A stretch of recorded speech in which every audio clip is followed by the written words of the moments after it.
weather days. So we're going to start out with some vegan vegetable broth or beef flavored broth. I have more details about that in my blog post. We're going to add some red wine, some smoked paprika, and some black pepper to it, and then just whisk this together and set it aside for now. If you don't want to use red wine, you can skip it, but it adds more depth of flavor, so I would recommend it.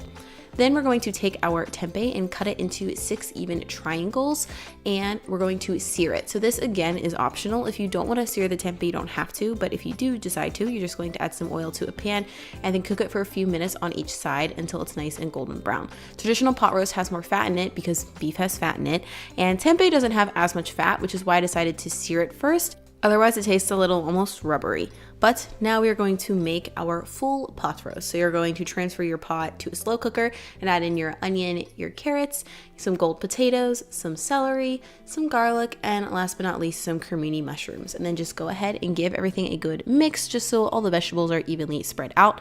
And we're going to top it with our seared or unseared tempeh, and then add some fresh thyme and pour that veggie broth / wine marinade over the top of the tempeh. And then, like most slow cooker recipes, we're just gonna seal it and let it cook for about 7-8 hours. Then once it's done, we have some tender, juicy tempeh and some beautifully cooked vegetables.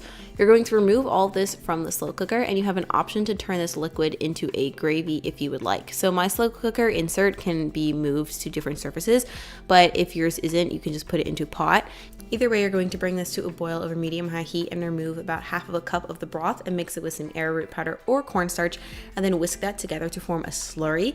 And then once everything is nice and even, you're going to add that back into the pot and then whisk this down. The arrowroot powder or cornstarch is going to help thicken the broth to help it make more of a gravy, which is going to be a nice, lovely addition on top of our pot roast to help keep things nice and juicy.